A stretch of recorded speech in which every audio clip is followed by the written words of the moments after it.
고린도후서 7장 1절 그런즉 사랑하는 자들아 이 약속을 가진 우리는 하나님을 두려워하는 가운데서 거룩함을 온전히 이루어 육과 영의 온갖 더러운 것에서 자신을 깨끗하게 하자. 지난 시간에 우리 7장 1절까지는 앞에 구절로 해가지고 우리가 정리를 일단 했던 건데 오늘 후서에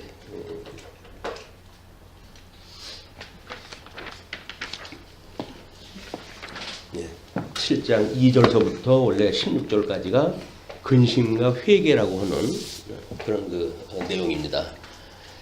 그러나 일단 본된 믿음 생활이라고 하는 끝에 약속을 가진 성도가 영육간에 깨끗하게 하자고 하는 그런 내용으로 좀 되어져 있기 때문에 오늘 7장 내용을 좀 묵상을 하면서 보니까 참 사도 바울 힘들다. 힘들다. 그런 생각이 들었어요. 그럼에도 불구하고 사랑하는 자들아 그 약속을 가진 우리는 하나님을 두려워하는 가운데서 경외 하나님을 경외한다는 이야기는 두려워하는 마음입니다. 하나님이 아버지라고 그래서 아버지라고 그래가지고 철딱선이 없는 애들처럼 뭘 해도 되는 것처럼 생각을 갖다 하는데 그거는 어린아이들 이야기. 그러니까 우리 아이들도 그렇잖아요. 사춘기는 사춘기 때 지나가야 그냥 사람들이 그렇구나 정말 어려울 때라구나 이렇게 이해가 되어지는데 나이 먹어가지고 사춘기 겪는 애들은 참 봐주기 민망해요. 어렸을 때는 그렇게 말 잘 듣고 그러던 애가 나이가 먹어가지고 때늦게 사춘기가 와가지고 부모한테 대들고 이렇게 덤벼들고 하는 걸 보게 되면 좀 진작 겪었으면 좋았을 걸. 철없을 때 겪어가지고 그리고 철이 들고 하는 것이 정상적인 성장 패턴이거든요. 근데 나이 먹어가지고 철딱선이 없이 그렇게 되면 정말 이 관계 유지하는 것이 매우 어려워요. 레벨이 벼추 이 연령대에 맞춰가지고 우리가 신앙생활 연결하는지 그런 것도 있고 그런데 고린도 교회의 지금 그 상황은 이 사도 바울에 의해서 교회가 세워졌고 또 사도 바울이 거기서 복음을 증거할 때 자비랑 해가면서 힘을 쏟고 했던 것들 다 봤던 사람들이거든요. 다 봤던 사람들이에요. 그래서 우리가 그 교회가 말이죠. 교회에 우리 이제 전도 목사가 있는데 이 교회 전도 목사는 자기가 전도를 갖다 해서 교회를 세웠을 때 그런 목사에 대한 교회가 신임을 묻지 않아요. 왜냐면 자기네들이 초기에서부터 거치던 사람인데 다 알고 있는 사람이 무슨 신임을 물어? 그렇지만 이제 우리가 임시 목사라고 해가지고 노예에서 파송되어지는 분들이 있거든요. 이런 분은 1년마다 이걸 물어야 돼요. 그리고 교회가 1년 정도 지나게 되면 그 목사님에 대해서 알지. 그러면 그 임시 목사에서 그걸 위임 목사로 해가지고 초청을 해가지고 그리고 평생을 같이 가자고 하는 거예요, 이게. 이것이 가르치는 자와 배우는 자가 좋은 곳으로 함께 하는 원리입니다. 근데 이런 거를 기본적으로 몰리게 되면 자기네들 하고 싶은 대로 그냥 하고 믿은 대로 사는 건데 어쩌라고 이렇게 해버리게 되면 우리 노 대통령 이야기만 하나 이 정도면 막가자는 이야기죠. 이 정도면 막가자는 이야기죠. 사람의 상식이 있어요. 상식이라고 하는 건 굳이 이야기를 안 해도 될 만한 일들이거든요. 근데 그거를 어기게 되면 정말 어려워져요. 그걸 면전에서 이야기하기도 그렇고 인격이 있는 분들한테 그런 거를 이야기하는 것도 그렇고 아니라고 두면은 이건 뭐가 이게 오줌 가리지도 못하고 그냥 이상한 짓으로 하게 되어지고 그래서 참 어려운 겁니다. 이게 어려운 거예요. 근데 사도 바울이 얼마나 힘이 들었으면 우리 7장 2절로 16절의 제목을 근심과 회개라고 하는 것으로 제목을 잡아놨어요. 예. 너희들이 그렇게 본된 믿음의 생활을 갖다 하는 원리가 이러이러하니 그 이야기죠.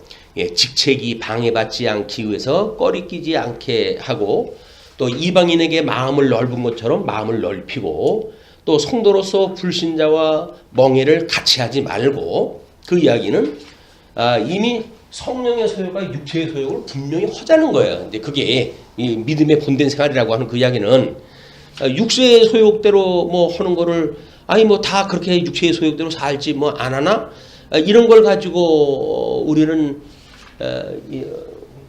뭐 끊임없이 우리 이제 해가 바뀌어가지고 성도들의 이 개인 갈등의 문제 아닙니까? 이게 전부 인격이 하나로 묶여지지가 않아가지고 우리들의 뭐 이 영성이 시원치가 않으니까 그렇겠죠. 그러니까는 뭐 우리 이 지성도 또는 뭐 심성도 감성도 덕성도 이것이 우리의 머리 되시는 우리 성령 하나님께서 우리로 하여금 깨닫게 하시는 영성에 의해서 그 이야기는 뭡니까? 예수 그리스도 안에서 그런 그 이야기예요. 예수 그리스도 안에서 이것이 교훈을 받게 되어지게 되면 깨닫고 그 다음에 알고 그 다음에 뭐 이것이 우리가 이제 믿어지고 그리고 우리가 이 믿음의 행위를 나오게 된다. 이것이 성령께서 하시는 일이거든요. 그냥 성령도 무시하고 뭐 예수 믿는데 무슨 성령이 하게끔 하는 거지 이렇게 해가지고 우리가 성령을 의지하지 않는다고 한다면 믿는 사람이고 믿지 않는 사람이고 다 똑같아요. 하나님께서 붙들어 주셨을 때 우리가 믿는 이 성도지 하나님이 붙들어 주시지 않으면 믿는 자든 믿지 않는 자든 하는 게 본능대로 살아가는 건데 흙으로 만들어진 거 흙으로 이게 살아갈 수밖에 없어요. 어차피 우리 하나님께서 천지를 지으시고 위물 빛의 권세와 어둠의 권세를 아래에다 이제 두시고 사람을 살아가게 하시는데 하나는 땅을 보고 살아가는 거고 한 부류는 하늘을 보고 살아가는 거예요. 그래서 우리 하나님을 경외하며 살아갈 것인가 아니면 세상에 어떤 그런 물질에 의해 가지고 우리가 살아갈 것인가 라고 하는 것이 우리들의 판결되어지는 거. 여기서 명분을 갖다 대고 뭐 이유를 갖다 대고는 아무 소용이 없어요.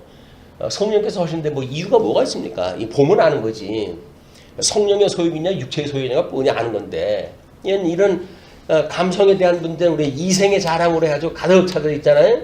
우리 뭐 덕성의 분들은 우리는 이 육체의 소욕으로 해가지고 이제 점철되어져 있는 인간들이니까 그리고 뭐 우리 이치가 우둔한데 내어 버려뒀기 때문에 이것도 전부 하나님에 대한 거를 제대로 알지 못하는 그 일들로 시작이 되어진단 말이야. 그래서 우리가 이거 이생의 자랑이나 육체의 소욕이나 또는 정욕 이 정욕에 대한 이생의 자랑에 대한 문제나 육체의 정욕에 대한 이야기나 그 다음에 또 뭐에 하나가 응? 안목의 정욕. 이게 안목의 정욕이 안목의 정욕. 이 정이 안목의 정욕. 안목의 정욕. 이건 지정의라고 하는 것이 한마디로 다 사단이 장악을 해가지고 한번 다르게끔 되어 있는 거예요. 영역에. 그러니까 주님은 와가지고 이렇게 인간 전부 분열증이 있는 그 인간들한테 하나님을 사랑하기를 그냥 사랑하라는 이야기가 아니잖아요. 너희들 마음도 너희들 몸도 너희들 뜻도 너희들 심지어 목숨까지도 이걸 다 해가지고 하나님을 경외하라는 겁니다. 이게 방향이 일치가 돼야 돼요. 이렇게 방향이 일치가 돼야지 이 방향성이 없는 거는 무슨 말로 해가지고 이러고 저러고 해가지고 성경 구절 그 외우는 거 무슨 소용이 있다고요. 말씀에 운동력이 없다고 한다면 그건 아무것도 아니에요. 우리 우리 공자의 논어를 갖다 읽어도 그 뜻을 아는 사람들은 그렇게 마구사비를 안 삽니다. 근데 성경 진리의 말씀을 갖다 듣는다는 사람들이 뭐 말씀을 이러고 저러고 이야기하면서 그냥 이런 육체의 소욕의 본능에 따라가서 산다는 이야기는 안타까운 일이에요. 이게 고린도 교회에 이런 사람들을 불러가지고 복음을 이들에게 전한 거 아니에요? 이 복음을 전해가지고 이 복음의 교훈에 의해 가지고 고린도 교회가 설립이 되어졌잖아요. 그러니까 지금 사도 바울은 적어도 뭐 다른데 이제 갔다 오고 뭐 이런 비어 있는 시간들이 있었지만은 고린도 교회를 설립했던 그런 그 목사이기 때문에 이 전도자이기 때문에 이 사람한테는 처음부터 이야기가 뭡니까? 내가 사람들이 말하는 대로 해가지고 추천서를 보내랴 그 이야기 아니? 내가 너희들과 함께 교회를 세우는데 새삼스럽게 무슨 추천서? 이게 나올 수밖에 없는 거 아니에요? 사도 바울이 기가 막힌 거예요. 이 사람들도 미혹의 권세에 의해 가지고 장악이 됐으니까 이 사단에 의해서 그러는 거 아니에요? 전부 사단에 의해서. 이런 일이 왜 일어나느냐? 사단에 지금 매였다는 거예요, 이게. 근데 예수를 믿는 사람들이 사단에 매이거나 뭐거나 뭐 아무런 이게 어떤 개념이 없다고 한다면 이 신앙생활 이 기본을 어디다 둬야 돼요, 이게. 교회 학교 우리 뭐 유성고 학생들도 아니고 이게 사도 바울의 고민인 거예요. 얼마나 힘들어 했느냐면 그래서 2절서부터 이런 그 이야기를 합니다. 4절까지 우리가 함께 죽고 함께 살고자 합니다. 마음으로 영접을 했다 해라 그 이야기예요. 예수를 믿는다는 이야기는 예수 안에서 함께 죽고 예수 안에서 함께 죽고 그리고 함께 살아나는 것이니까 이거를 개인적으로 예수님과 함께 죽고 함께 살아난 복음을 증거해가지고 교회가 설립이 된 거 아닙니까? 그냥 설립되어져 있는 고린도 교회에게 이걸 함께 하자 그예요. 함께 하자. 왜? 그리스도 안에 성도들이니까 함께 하자 그 이야기예요. 그러니까 마음으로 우리를 영접하라. 우리는 아무에게도 불의를 행하지 않고 아무에게도 해롭게 하지 않고 아무에게서도 속여 빼앗은 일이 없다. 너희들 내가 뭐 돈을 달라고 그랬냐 뭘 달라고 그랬냐 그 이야기예요 지금. 하다못해 뭐 먹거리를 갖다가 우해가지고 자비랑까지 해가면서 내가 복음을 증거했는데 내가 너희들 뭘 뺏었다고 도대체 나한테 이렇게 이야기하냐. 지금 사도 바울에 대한 이 비토가 대단했거든요. 왜냐면 뭐 사도도 아니라는 둥, 뭐 연벌 받아가지고 뭐 삥을 쳤대는 둥 이런 소리를 했다 하니까 사도 바울이 기가 막힌 거예요. 돈이나 뭐 많이 주면서 그런 말도 안 해. 그래가지고 그 데살로니가 교회의 연보한 걸 보면 넘치게 한다 그러잖아요. 가는 이 극한 가난 속에 그 연보가 넘쳤다. 그걸 자랑해가지고 고린도 교회에다 동참을 하다 좀 하자고 그랬더니 뭐 당신을 어떻게 믿고 그걸 주느냐 뭐 이 정도로 나오게 되면 거의 막가자는 수준이에요 이거는. 이제 그런 그 자들에게 지금 이 고린도 후서의 눈물의 편지 뭐 이 앞에 편지는 더 끔찍한 그 편지가 있었어요. 그게 이제 뭐 유실되어져 있고 그럼에도 불구하고 고린도 후서로 이 편지가 정리되어졌다는 이야기는 사도 바울이 고린도 교회에 뭐 여러 가지 이런 상황 때문에 편지를 몇 차례 보냈음에도 불구하고 고린도 전서와 후서로만 지금 정경이 지금 이루어졌으니까 그 정경에 의해서 우리가 성경을 이제 이해할 필요가 있는 겁니다. 그래서 마음으로 우리를 영접하라. 우리는 아무에게도 불의를 행하지 않고 아무에게도 해롭게 하지 않고 아무에게서도 속여 빼앗은 일이 없노라. 내가 이 말을 하는 것은 너희를 정죄하려고 하는 것이 아니라 내가 이전에 말하였거니와 너희가 우리 마음에 있어 함께 죽고 함께 살게 하고자 합니다. 우리 복음을 지금 예수 그리스도의 복음을 가지고 있는 바울은 예수 그리스도 안에 있는 바울 아니에요? 그러니까 이 바울과 함께 온다는 이야기는 뭡니까? 예수 그리스도 안에서 한 마음을 가지고 하나님을 경외하는 성도의 삶을 살자는 이야기거든요. 예, 이러기 위해서 내가 너희들한테 이야기하는 거야. 너희들 살고 싶은 대로 사는 거 내가 뭔 상관이 있겠냐? 그런 거 이야기 아니겠어요. 그러나 진리를 지키고 진리를 전승하는 교회를 세운다고 한다면 마음을 가지고 뭘 해야지. 무슨 뭐 의식 절차를 따라가지고 뭐 난 뭐 시키는 거 다 했어. 시키는 누가 뭘 시켜요? 자기네들 알아서 하는 거지. 교회 일은 자기가 알아서 하는 거야. 누가 시키기를. 그래가지고 공동회에서 이렇게 우리 부서가 나눠졌고 계획을 이렇게 세웠으니까 금년에 일은 이렇게 할 겁니다. 자기네들이 이야기를 다 한 거지. 뭐 목사가 그러다 하라고 그랬어요? 뭐라 그랬어요? 그걸 뭘 하는 걸 가지고 제세를 갖다 해. 제세를 하기를. 예수님이 우리한테 이렇게 주신 거는 이런 마음을 줘가지고 진리를 지키는 일이 이것이 우리 인생의 본분이고 이것이 마땅히 우리한테 해야 될 일이라고 하는 걸 이 고린도 교회를 세울 때서부터 복음을 전해줬으니까 그 그 복음을 듣고 주님의 몸된 교회 성도가 되었다고 한다면 마땅히 그렇게 가는 거예요. 상황이 어떤 전도자가 왔든 하더라도 상황이 바뀐다고 하더라도 그 기본적인 첫사랑을 버리면 안 되지. 예수님을 믿었을 때 무슨 바울 보고 예수님 믿은 것도 아니잖아요.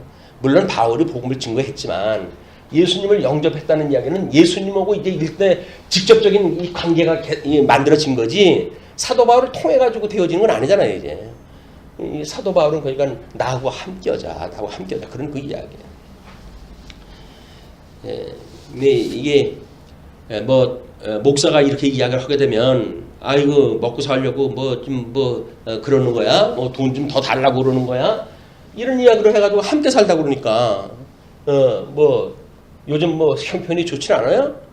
돈이 좀 필요합니까? 이렇게 해가지고 장난칠 거 아니에요, 이게. 그러니까 사도 바울이 오죽하면 내가 너희들을 뺏기를 했냐, 뭘 했냐, 그 얘기를 또 하는 거예요. 얼마나 서울에서 그런 얘기를 또 하겠어요? 너희들한테 뭘 다 하려고 그랬냐, 뺏기를 했냐. 내 돈 가지고 내가 그 수고하면서 내가 복음을 증거했는데 이제 와가지고 무슨 나를 갖다 이방인 취급을 갖다 하고 그 대적을 갖다 한다는 이야기는 이건 하나님 안에서의 그 너희들의 소유가 아니다. 그래서 4절에 이렇게 이야기를 합니다. 나는 너희를 향하여 담대한 것도 많고 너를 위하여 자라는 것도 많으니 내가 우리의 모든 환난 가운데서도 위로가 가득하고 기쁨이 넘친다. 고린도 교회 그 어려운 지경에 환난을 통해 가지고 복음을 증거했다 했고 다 겪은 사람들인데, 사람이 달라져 가지고 달라지겠습니까? 안 그래요. 우리 교회도 지금 이제 10주년 됐잖아요. 청주자랑교회 10주년 지나가지고 결단 났어요. 똑같이 그 코스 밟는 거예요, 이게. 인간이라고 하는 건 어쩔 수가 없어요. 말씀을 가지고 나는 그 사람들하고 다르기는 뭘 달라? 똑같은 인간들인데 말씀에 대한 열정이 없으면 다 사람 질리게끔 돼 있어요. 10년을 같이 살면서도 안 질립니까? 볼 거 다 보고 그렇게 되어졌는데 뭔가 새로운 마음을 가지고 보면 자기가 새로운 피조물이 되어져서 새로운 각도로 해가지고 끊임없이 보면 모를까. 그렇지 않다고 한다면 질력나요. 하는 얘기도 맨날 예수 그리스도 이야기 또 처음에는 좋은 얘기 하더니 요즘은 이 분열증 이야기를 또 하고 그래가지고 육체의 소욕을 이야기를 하고 안목의 정욕을 이야기를 해버리고 그러니까 아니 내가 이 믿음의 연조가 얼만데 본능적인 걸 가지고 이야기를 하느냐 이렇게 생각하는지 모르겠지만 주님 오시는 날까지 끊임없이 우리가 여기 올무에 있어요. 이거를 무시하는 이야기는 하나님을 경외하겠다고 하는 마음이 없는 거예요. 그리고 무슨 교회를 사랑해야 그리스도를 사랑하는 거지. 교회는 사랑하지 않는데 그리스도를 사랑한다고요? 말이 됩니까? 이 말이. 그리스도가 한 몸인데 이 몸이 처음서부터 아담 그 갈비뼈를 빼내가지고 교회를 만든 거 아니에요? 하나님 나라를 만든 거 아니에요?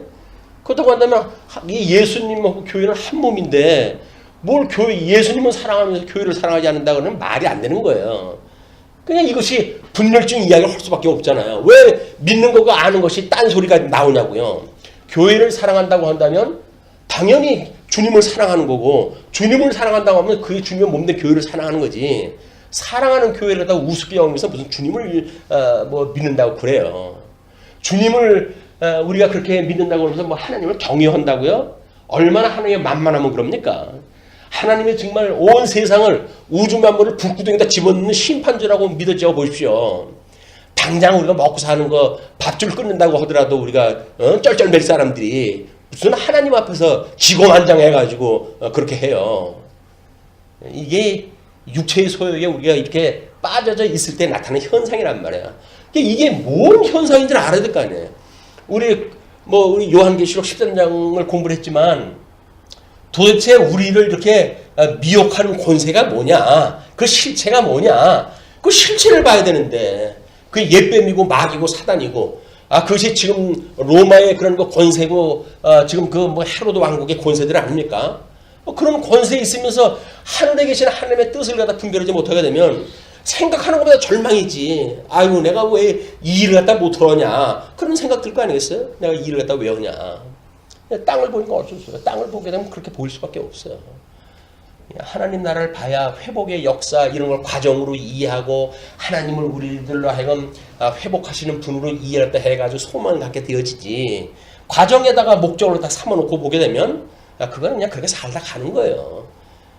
아무튼 아니 사람 눈에도 그게 믿는지 안 믿는지 그런 그 행위가 비판적으로 보이는데 하나님께서 그걸 안 보시겠습니까? 얼마나 하나님이 우습게 보이게 되면 그 하나님을 속여요. 속이기를. 이게 사도 바울한테는 기가 막힌 일인 거예요. 그러나 내가 모든 환난 가운데서도 위로가 가득하고 기쁨이 넘친다.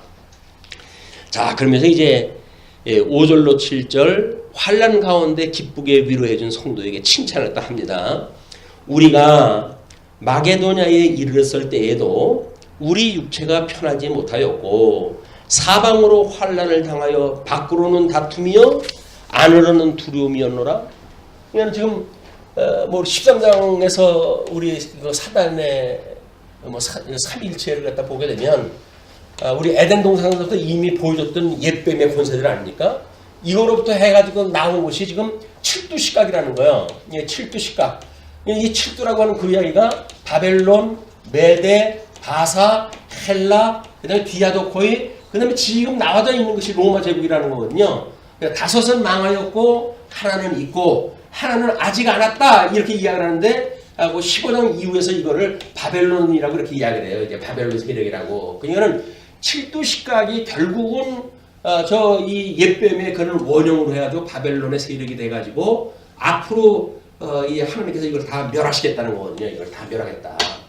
여기까지는 지금 우리 나팔 재앙으로 되어지죠. 그러니까 이거는 대적 재앙으로 해가지고 하나님이 다 멸하시겠다는 거거든요. 이 과정에 대한 그 이야기가 하나님인 줄 알게 되면 여기서 도태되는 사람들이 왜 도태가 됩니까? 아니 하나님의 아들이라고 해서 뭐 이래? 이거 제대로 먹지도 못하게 하고 무슨 장사도 못하게 하고 이렇게 해가지고 예수 믿는다 그러면 나 못 믿겠어? 그 이야기 아니에요. 그렇게 믿으니까는 신앙을 떠나고 이런 일들이 벌어지니까 요한계시록을 통해 가지고 너희들 이건 과정이야. 예수 그리스도가 그렇게 했듯이 복음서에서 뭐라고 그러셨냐? 나를 미워하는 것이 곧 너희를 미워하는 거기 때문에 너희들을 핍박 가운데 이걸 하나님이 두신다고 그러지 않았어? 그러나 끝까지 내가 너희들을 견인해서 그죠? 너희를 음부의 권세가 무너뜨리지 못하는 교회를 세운다고 약속했잖아. 그냥 이 약속대로 내가 붙들고 있을 거야. 내가 너희와 함께 할 거야. 너희를 미워하는 건 곧 나를 미워한다고 생각을 하고 너희들을 위로를 받아야 돼. 이 복음서에서 그렇게 우리가 공부를 했단 말이에요. 그런데 교회 생활 하면서 자기 마음대로 안 된다고 해가지고 도태가 되어져 버리고 이렇게 되어지니까 사도 바울은 하나님하고 늘 같이 있어서 여기서 이기는 자, 이 이기는 자만이 구약성경에서 이야기했던 것처럼 우리 구약성경에서는 남은 자 사상이라고 이렇게 이야기했잖아요. 남은 자만이 이 회복에 참여하게 되어지는 거예요. 수많은 사람들이 있지만 이제 그 유수를 거쳐가지고 회복에 이를 때에는 극히 적은 남은 자가 회복이 되는 거다 이게. 자, 우리가 하나님을 경외한다고 보십시다. 여기서 부름을 받은 사람들이 얼마나 많겠어요. 부르심을 받은 사람이 얼마나 많겠어요. 그러나 하나님을 경외해가지고 우리들한테 그 경외케 하는 데까지 도달하는 사람들은 얼마 없어요. 그냥 세상 끝날 내가 너희의 믿음을 보겠느냐 그 이야기거든요. 왜? 대부분 사람들이 도태가 되어지니까. 하나님의 말씀 늘 듣는데 우리가 왜 도태돼? 이렇게 생각할 수 있는지 모르죠. 그냥 그렇지는 않습니다. 말씀을 선포한다고 해가지고 이 어두운 세대에 그렇게 귀에 듣기 싫은 소리 하는 사람 많지 않아요. 어떻게든지 귀에 듣기 좋은 소리 해가지고 더불어 살자고 그렇게 하지 귀에 듣기 싫은 소리 하는 사람 많지 않습니다. 성경대로 이야기를 하면 성경 이야기니까 하나님께서 때리시는 이야기를 할 수가 있겠죠. 그러나 설교 방식으로 설교를 하는데 그런 얘기가 또 할 수가 있나요? 하나님의 이런 그 심판이 어떠한지를 우리가 보고 이 심판의 장면을 깨닫고 우리의 경외심을 더하는 하나님을 우리가 두렵게 여기고 거기서 우리를 은혜로 이기는 자에 참여케 해주세요 라고 하는 것이 우리의 기도고 우리를 악에서부터 구원하다 해주세요 라고 하는 것이 성도들의 기도이기 때문에 이런 일상적인 삶 속에서 자기 멋대로 살고 이러는 것들은 경계가 돼야 돼요. 이게 한두 살 먹은 애들도 아니고. 자, 그런데 그렇게 있었던 바로 이웃에 있었던 이야기 아닙니까? 마게도니아에 이르렀을 때 우리 육체가 편하지 못하고 사방으로 환난을 당하였고 밖으로는 다툼이요. 밖으로는 다툼이라는 이야기는 이건 지금 로마 제국의 권세로 인해 가지고 외부적인 그 박해 아니에요. 내부적으로 해가지고 뭐가 나타납니까? 두 뿔 가진 짐승이 나타나가지고 이제 거짓 증거를 갖다 하는 거예요. 그것이 이듬의 제국을 통해 가지고 나타난 적그리스도 세력이란 말이에요. 우리 성경에서 예언되어져 있는 오시기로 되어졌던 메시아를 증거하는 것이 아니라 지네들이 그때 있었던 세력, 뭐 서기관들 또는 제사장들 또는 장로들 이런 정치 집단화되어져 있는 것들을 내수하고 있는 이듬의 헤롯 그 왕국에 의해 가지고 예수님을 극기야 십자가에 못 박아 죽이고 뿐만 아니라 주 70년 완전히 무너질 때까지 그냥 온 기독교인들을 고소하는 그런 역할을 했지 않습니까? 이게. 그걸 하나님께서 심판하시겠다는 거예요. 이제. 그렇게 두려움이 오는데 그러나 낙심한 자들을 위로하시는 하나님이 디도가 옴으로 우리를 위로하셨으니 이렇게 이제 이거 이래가지고 정말 끝나는가? 우리 사도 바울 같은 경우는 지금 고린도 교회에 디도를 보내고 편지를 갖다 보냈는데 연락이 안 오는 거 아니에요?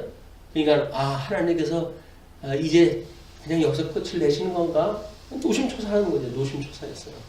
그럴 때 디도가 도착을 한 거예요. 이제 그 편지를 전했던 그 디도가 거기에 좋은 소식을 가지고 들어왔기 때문에 디도가 옴으로 우리를 위로하셨으니 그가 온 것뿐 아니요 오직 그가 너희에게서 받은 그 위로로 위로하고 이게 그냥 단순히 어떤 그렇게 왔다라고 하는 그것뿐만이 아니라 그가 너희에게서 받은 그 위로로 우리를 위로했다. 그 이야기는 뭐예요?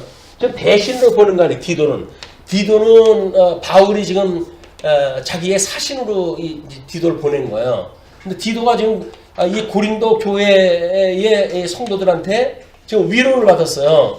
이 위로를 받았다는 그 이야기는 결국 디도를 맞이하는 바울도 이 맞이하는 마음, 심정을 그대로 받았다는 이야기 아닙니까? 이게 함께라는 이야기야. 함께. 더불어. 이 더불어라고 하는 그런 그 이야기가 이것이 주님의 몸된 교회 성도라고 한다면 더불어의 삶인 거예요. 근데 무슨 어떤 하향식 무슨 뭐 회사 조직 운영하는 것처럼 뭐 그렇게 하지 조직이 된다고 해서 일이 됩니까? 아니 뭐 일은 눈에 보이는 일이야 되겠죠. 이 물질 세계에서 그렇게 그 일은 될지 모르겠죠. 그러나 신령한 하나님 나라가 세워지는 일은 그런 걸로 되어지는 게 아닙니다. 마음 있는 곳에 무슨 하나님이 있어요. 그 마음 있는 곳에 이런 그 일들이 벌어지기 때문에 지금 그 디도를 맞이했던 사도 바울의 심정이 그렇게 기쁜 마음으로 그를 갖다 맞이한 거예요. 뿐만 아니라 너희의 사모함과 애통함과 나를 위하여 열심히 있는 것을 그러니까 사도 바울은 일방적으로 그런 소식만 들었으니까 그래가지고 아니 쟤네들이 웬일일까 나하고 함께 교회를 세웠었는데 어떻게 저러고 있을 수가 있을까? 교회라는 말이에요. 이야기가 대체로 어디서 나옵니까? 말이 많은 것은 윗대가리 쪽에서 많이 나오는 거예요. 이게 불만 불평이 윗대가리에서 많이 나오는 거예요. 밑에 사람들 교회가 뭔지 잘 몰라요. 어떤 사람의 지도에 의해서 그냥 교회사가 하는 거에 따라 가지고 그 사람들은 은혜 가운데 이 지도자들이 은혜 가운데 인도하게 되면 그냥 은혜로운 교회사가 하는 거예요. 그러나 이 사람들의 삐딱한 마음을 가지고 이러고 저러고 이야기하게 되면 그렇대 저렇대 이렇게 흔들릴 수밖에 없잖아. 그러니까 거기 거짓 지도자들이 들어가지고 고린도 교회 거짓 지도자들이 들어가지고 그 고린도 교회를 세웠던 바울을 비방하고 이 사람들이 말이에요. 우리 이 비토 세력들이 있잖아요. 비토 세력들이 다른 사람을 비하했다 하면 자기가 높아지는 줄 착각을 해. 근데 그렇지 않아요. 그 사람이 다른 사람을 비토하게 되면 아니 그럴 거 아니에요. 저 사람이 나 있는데 그 사람 욕하는 거 보니까 나 없을 적엔 나 욕하겠네. 뻔한 거 아니에요 그게? 인간 심리가 다 똑같은 건데, 근데 그걸 몰라. 그걸 뭐 애들 앞에서도 그냥 이러고 저러고 이야기를 갖다 해버리니까. 참. 굴러가는 자동차 때문에 한 번에 애를 먹더니. 자, 그러면서 내가 편지로 너희를 근심하게 한 것, 아니 그렇게 애통함과 나를 위하여 열심히 있는 것을 복을 받은 거예요. 그러니까 더욱 기쁘게 하였다. 그런 그 이야기가 숨어서 나오지 않던 그런 그 이야기들이 디도가 감으로 해가지고 외부로 해가지고 거짓 정보를 갖다 흘리던 이런 그 세력의 이야기와는 다르게 거기 숨어져 있는 많은 다수의 그런 그 뜻을 사도 바울이 전해 들은 거예요. 그것이 내가 나를 더욱 기쁘게 했다 그런 그 이야기죠. 그러므로 내가 편지로 너희를 근심하게 한 것을 후회하였으나 지금은 후회하지 아니함은 그 편지가 너희로 잠시만 근심하게 한 줄 알미라. 이런 그 일들이 물론 하나님께서 해가시는 일입니다. 뭐 여기서 교회 뭐 문 닫기 하시려면 모를까. 하나님께서 이기는 자 남는 그런 그 교회를 세워 가신다고 한다면 이건 과정이겠죠. 이거는 과정이겠죠. 그러나 이 과정이 지나가게 되면 하나님께서 이제 위로도 해주시는데 그 위로를 할 때 천연덕스럽게 아무 일도 없었던 것처럼 이 일이 되어져는 안 되죠. 하나님 앞에 회개하고 이런 그 일들이 있어져야 되는 거지 아무 일도 없었던지 천연덕스럽게 뭐 해가지고 노예 어떤 분은 재판까지 걸어가지고 날 내쫓았던 분 아니에요? 만났는데 아무런 아주 어저께 만났던 사람 만나듯이 그 수작을 하더라고요.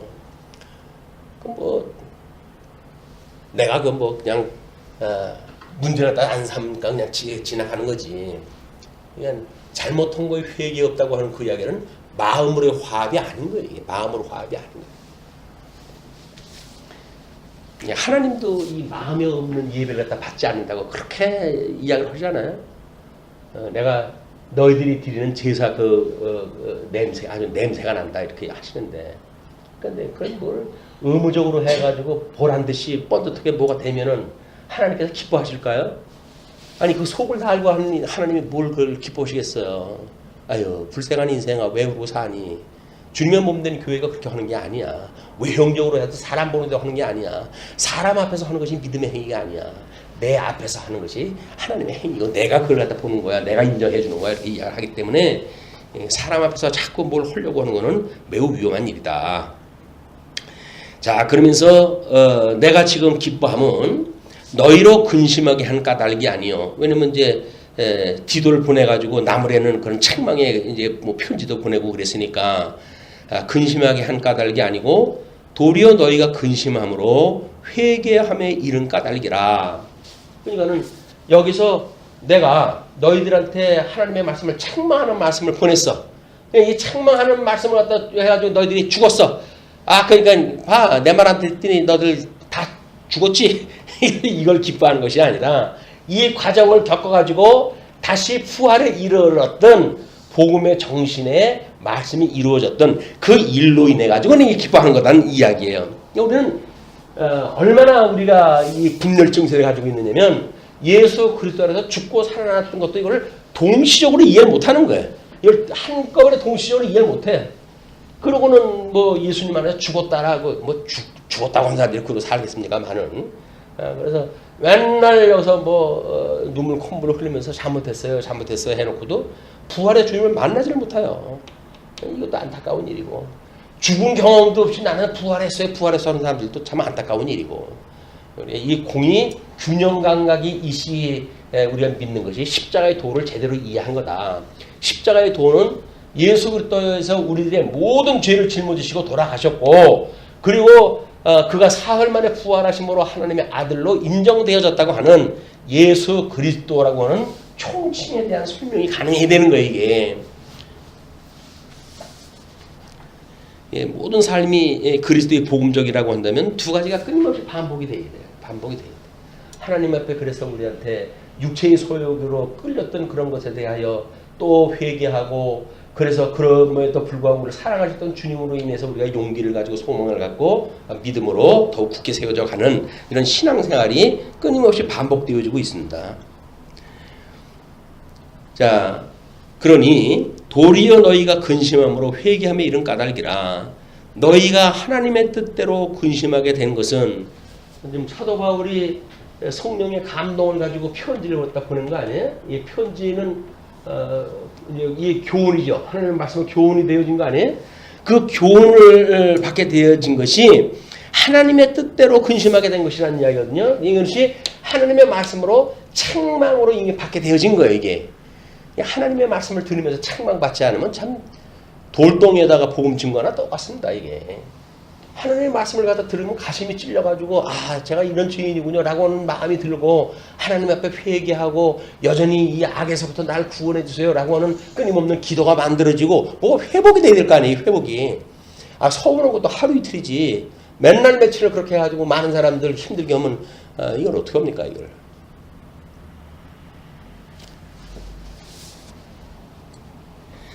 하나님의 뜻대로 하는 근심은 후회할 것이 그래 너희가 근심함으로 회개함에 이른 까닭이라. 너희가 하나님의 뜻대로 근심하게 된 것은 우리에게서 아무 해도 받지 않게 하려 함이라. 복음을 증거해가지고 뭐 이 교훈이 생명의 말씀인데 생명의 말씀을 증거해가지고 오히려 해를 입는 일이 없었으면 좋겠다. 그 이야기는 뭐예요? 너희들이 다 탁자여서 하나님의 말씀을 달리게 받았으면 좋겠다. 그 이야기 아닙니까? 그냥 교훈과 책망과 바르게 함과 의로 교육에 합당한 것이 하나님의 말씀이니까 말씀을 듣게 되어지게 되면 마땅히 그 교훈에 의해서 책망을 받고 책망에 의해서 또 바르게 함과 의로 교육하는 데까지 이르는 것이 하나님의 말씀으로 우리가 되어져가는 과정 아니겠어요? 그러니까 너희들한테 아무 해도 받지 않게 하려 합니다. 아무 해도 안 받았으면 좋겠습니다만은 이미 상처가 심하잖아요. 해를 입고 있다는 이야기는 가정적인 해가 이게 말도 못해요. 오늘 아침에 말씀을 묵상을 하면서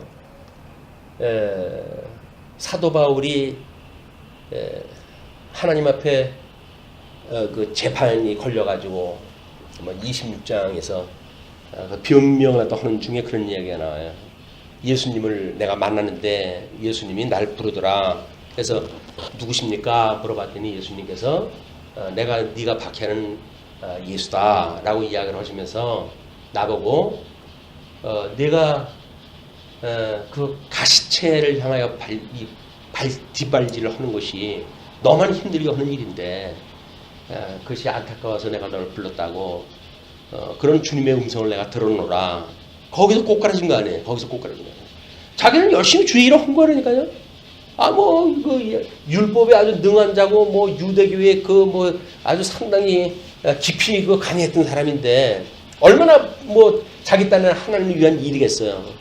그러나 주님께서는 그 바울을 보고 네가 가시체에다 뒷발질하는 거야. 너가 아무리 그렇게 뒷발질하고 그러면 가시체를 들고 있는 주인이 너를 갖다 두들겨 패는 게 더 많아질 텐데 왜 그래 힘들게 그러냐.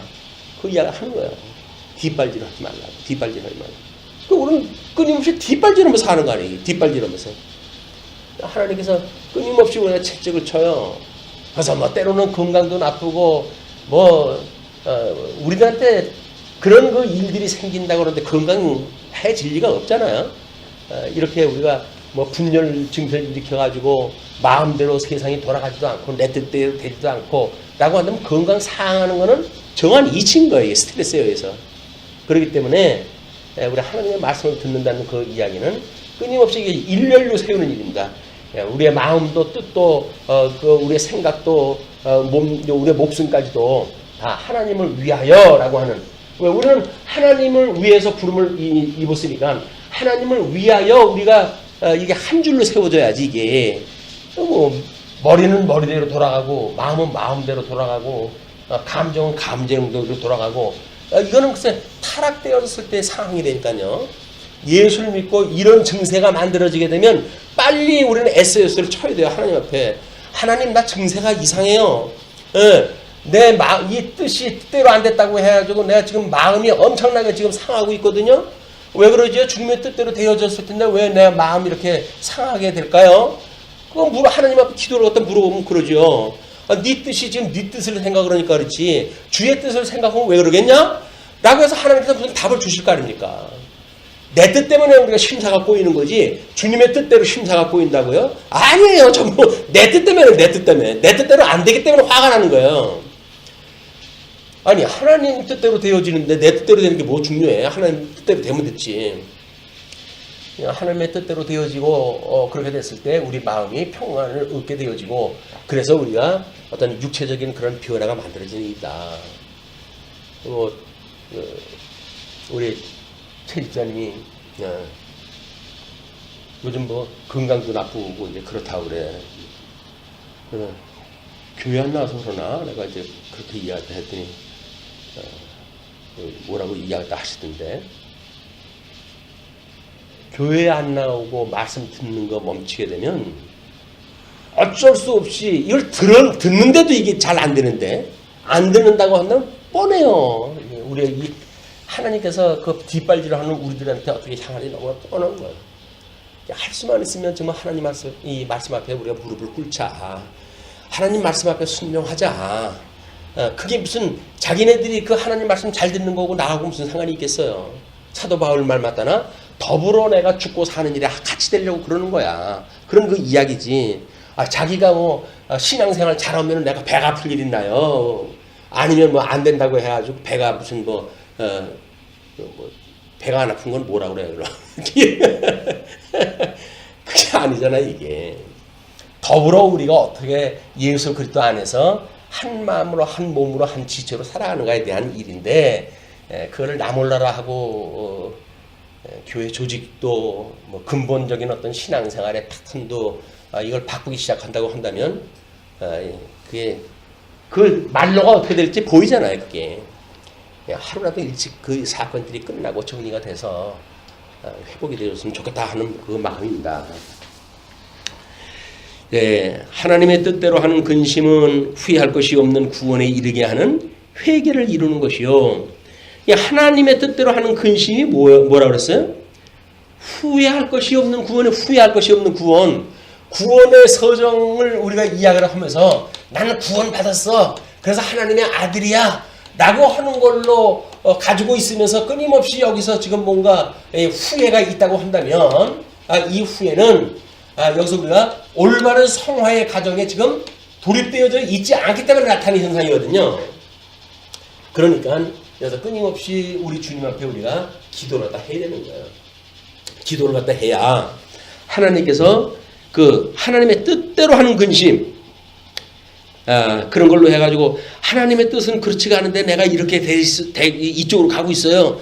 하나님의 말씀을 들으니까는 하나님의 말씀은 지금 이렇게 주를 향해서 가라고 그러는데 주를 위하여 살라고 그러는데 나는 자꾸 세상을 향하고 내 뜻대로 해가지고 자꾸 이렇게 지금 뭐가 충돌이 되어집니다. 요즘은 뭐 교통사고도 그 비싼 차 몰고 다니는 인간들이 가끔가다 역주행을 하는 바람에 아무 죄도 없던 사람 그냥 얼떨결에 교통사고 나가지고 일가가 망하고 별의별 일이 다 생기잖아요. 지가 본 돈 아닌 걸로 그냥 거저 생기는 돈 같은 돈 그냥 뭐 마구잡이로 요즘 그 벌리는 돈들 있잖아요. 그런 돈으로 해가지고 비싼 차 사고 차는 속도는 잘 나가겠다. 역주행해가지고 엉뚱한 사람들한테 해를 끼치고 이런 그 인간들이 많은데 정말 하나님의 뜻대로 우리 뭐 찬송이야 늘 부르잖아. 주의 뜻대로 살기로 했네. 주의 뜻대로 살기로 했네. 주의 뜻대로 사는데 왜 그렇게 갈등이 날까요? 주의 뜻이 아니니까 갈등이 생기는 거예요. 주의 뜻대로 살아간다면 갈등 날 게 없어요. 주의 뜻대로 안 사니까는 자꾸 내 생각대로 되는데 내 마음대로 안 되고 세상이 왜 내 마음대로 안 돌아가냐 라고 하죠. 세상을 향해 역정을 내고 허공을 하다 치고 이런 그 일들이 벌어지는 거다. 그래서 이 후회할 것이 없는 구원에 이르게 하는 회개를 이루는 것이요. 세상 근심은 사망을 이루는 것이라. 세상 근심. 무엇을 먹을까? 무엇을 마실까? 어떻게 해야 다른 사람한테 내 이름을 높일까? 나의 영광을 높일까? 헛된 영광을 구가하는 그런 그 모든 일이야말로 결국은 우리가 이 세상 근심에 되어지는데 그거는 사망을 이루는 길입니다. 사망을 이루는 길.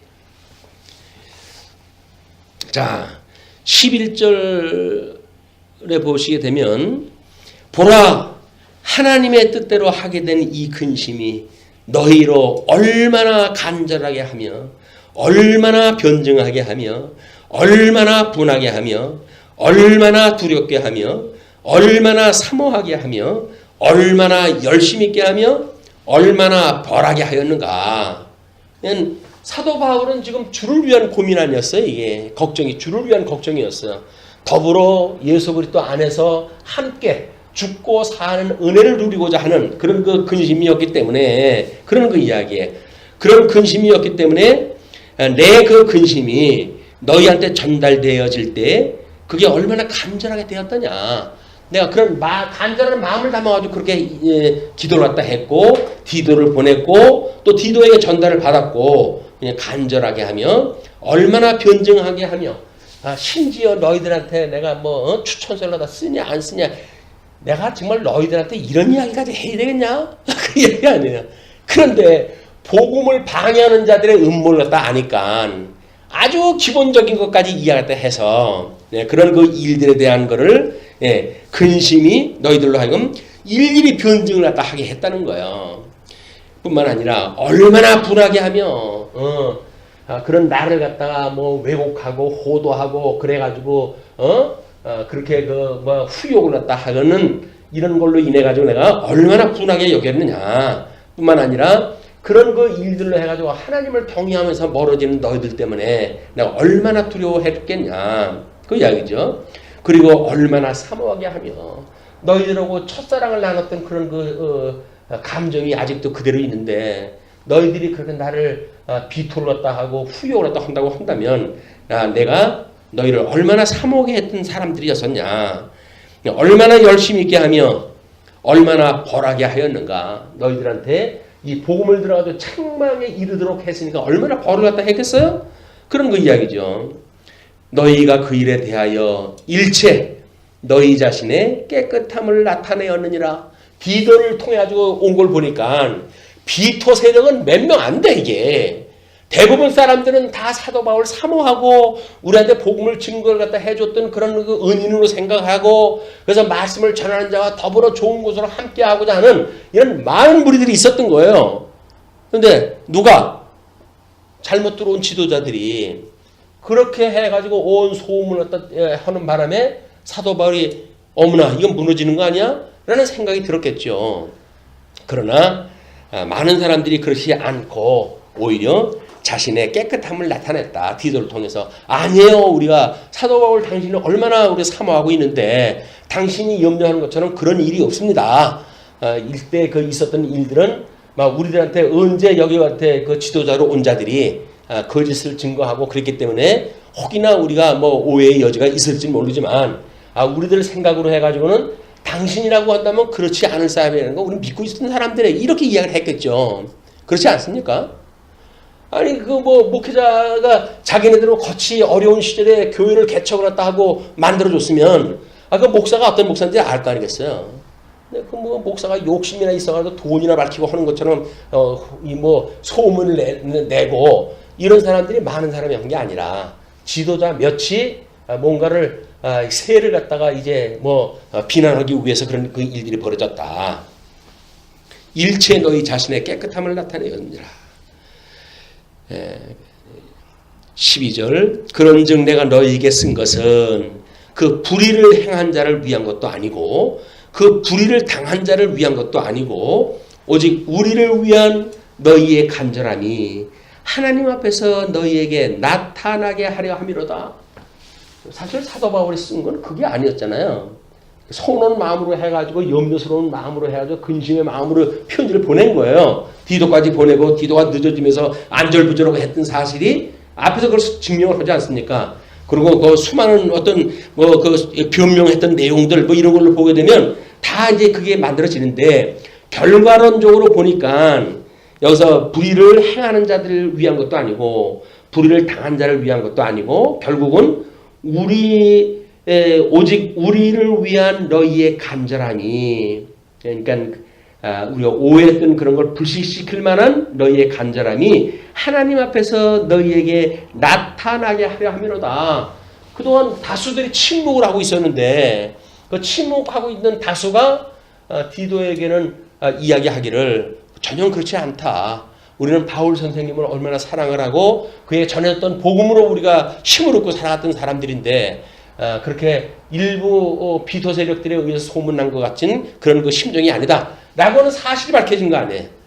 이것이 예수가 그리스도라고 하는 것이 어둠의 세상에 와가지고 밝혀진 거예요.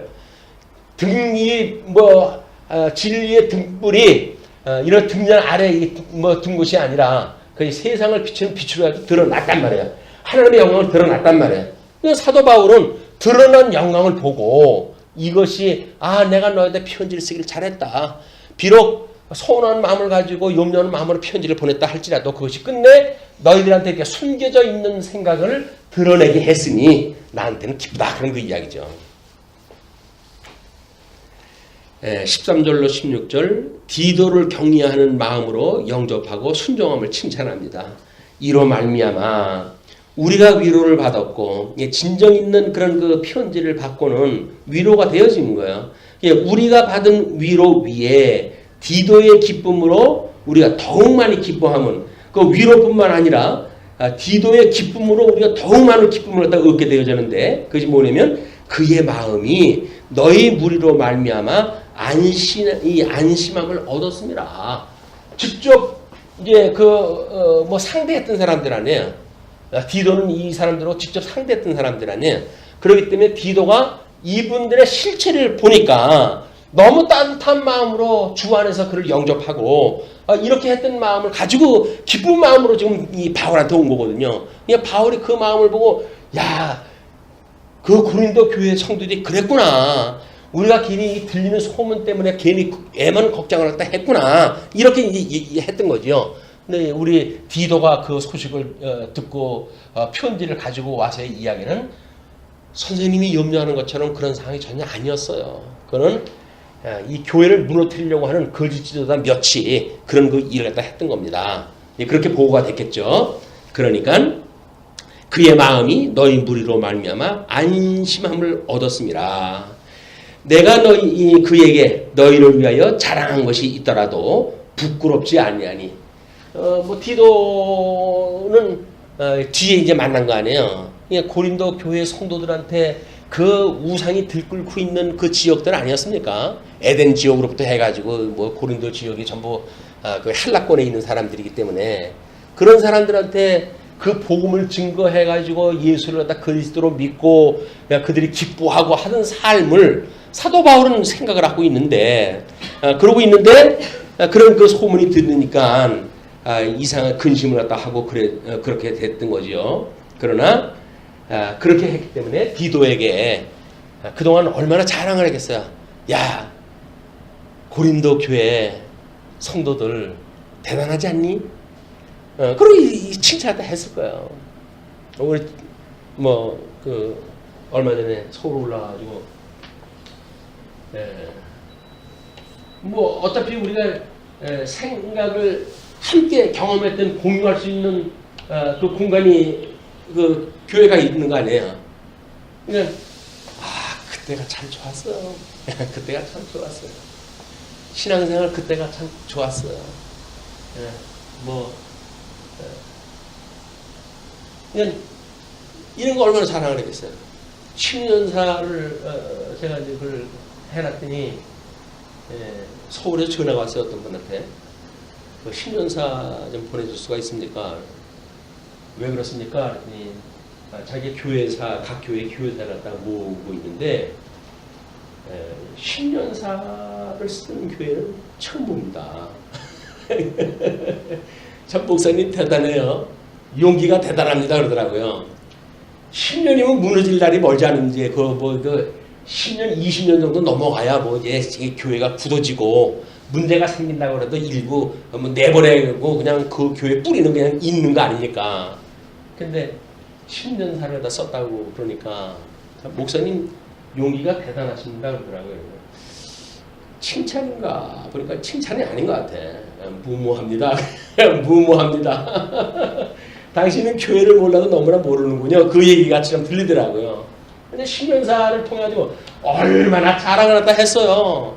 우리의 그런 여기까지 온 그런 족적으로 갖다 해가지고 그냥 각 성도는 개인대로 해가지고 자기의 경험을 갖다가 뭐 쓰고 우리 또 교회 발전사에 대한 거, 노예 참여했던 거, 뭐 이런 것들을 그냥 구구절절 자랑을 갖다 했던 거 아니에요?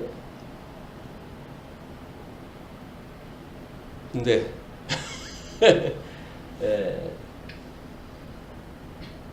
우리가 무너진 것 같지만 사실 무너지지가 않죠. 그것이 오늘 우리 여기까지 온 거예요. 왜? 진리의 말씀을 가지고 전승되어져 있기 때문에 건물이야 뭐 이건 뭐 바뀔 수 있는 겁니다. 여기서 정말 복음의 이 뿌리가 그래서 마치 죽었다가 부활한 것처럼, 그러니까 부활한 것처럼 살이 다시 살아나서 하나님이 올라오라라고 했을 때 올라갈 수 있는 두 증인과 같이 우리들이 부활의 마음을 가지고 이 신앙생활도 하고 그 부활이 먼저 영광보다 나중 영광이 더 승하게 하시기 위해서 뭐 메타 우리 성경신학이라고 하는 어떤 신학의 체계 또는 통섭 성경 개론에 의한 뭐 성경의 통전적 그 이해 뭐 이런 걸 우리가 했던 좋은 경험 아니겠어요. 뭐 이거는 지금도 뭐 만나는 사람마다 자랑을 하죠 우리가. 그죠? 우리는 지금 공부를 이렇게 합니다라고 하는 게 전부 우리 자랑인 거예요. 자랑을 했는데 만약에 여기서 또 뭐 사단이 난다 그렇게 했을 때 또 이 진리가 있으면 또 가겠죠? 한 세대 가고 한 세대 오는 것처럼 또 한 세대 가고 한 세대 와요. 어떤 특정인에 의해 되어지는 게 아니니까 그리스도께서 해가시는 일이기 때문에 이거는 아무리 해도 교회는 무너지지 않는다 라고 하는 것들이 우리의 믿음이에요. 믿음.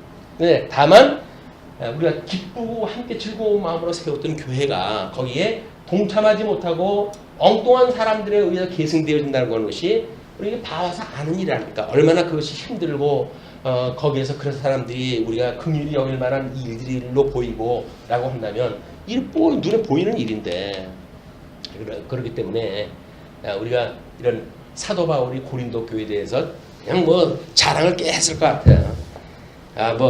처음에는 그랬을 거야. 우리 바울 선생님 그 사리 뭐 오해를 했다 하는데 연보에 대한 거 뭐 이런 것도 오해를 했다 하고 사도가 아니라고 하는 말도 들리고 그럽니다.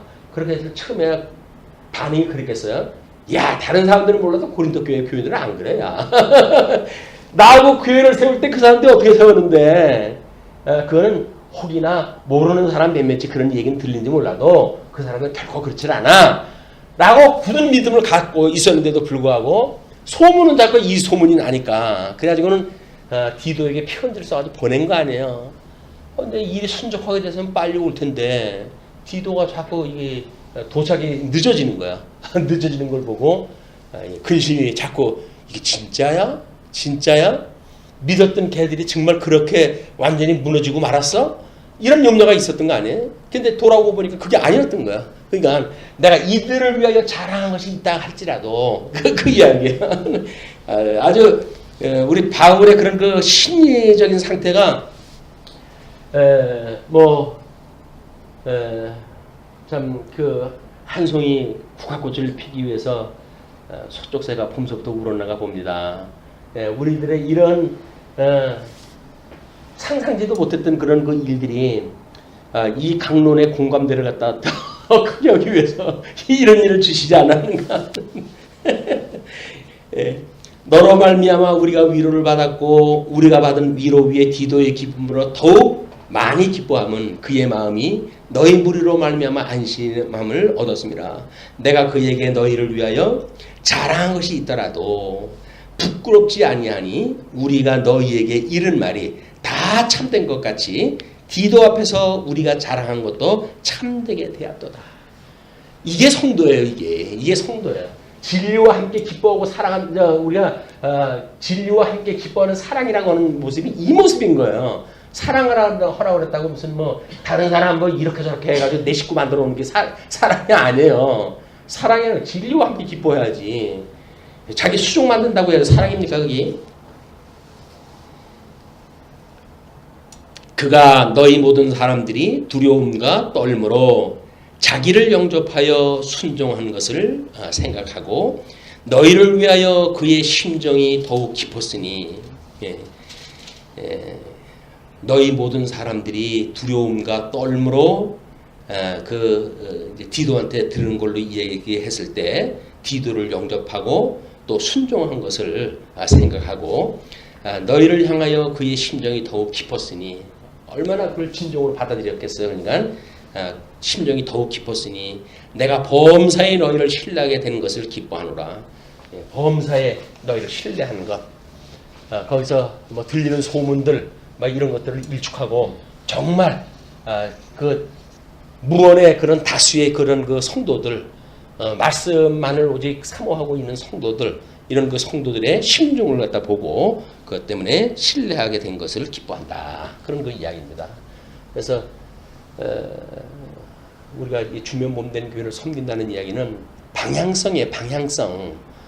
일을 하고 안 하고는 뭘 합니까? 뭘 한다고. 자기 직도 제대로 하나가 못하는 사람들이 뭘 교회를 갖다 뭘 해요. 주님의 해 가시는 거 배우는 거지. 그걸 오해를 하게 되면 자꾸 자기가 이 교회에 그런 주관하는 자세를 취해가지고 사람들 힘들게 만드는 거예요. 교회는 결코 누구에 의해서 강제로 이게 조정되어지는 게 아닙니다. 자발적인 마음을 가지고 자원 마음으로 되어져 가는 것이고 그런 것이었을 때 그 신뢰가 무너질 수가 없는 신뢰가 되어지는 겁니다. 만약에 누구에 의해서 타에 되어졌다고 한다면 그 뭐 어떤 의견 주는 사람이 달려졌다고 한다면 다른 그 상태가 나타날 거 아니겠어요? 자, 이런 일로 인해서 고린도후서 7장을 끝을 내고 8장에 가게 되면 이제 교회 생활의 경제적 원리가 나와요. 이 경제적 원리를 8장, 9장, 10장까지입니다. 10장까지 연보의 원리예요. 이 이야기는 시험 들기 좋은 그런 또 주제 아닙니까? 그럼에도 불구하고 과정에 있는 것들 빼놓고 갈 수는 없잖아요. 교회 생활의 경제적 원리인데 나한테 책망거리가 있다 할지라도 하나님 앞에 무릎 꿇고 듣도록 기도를 더 해주시기 바랍니다. 시험 들을까 봐.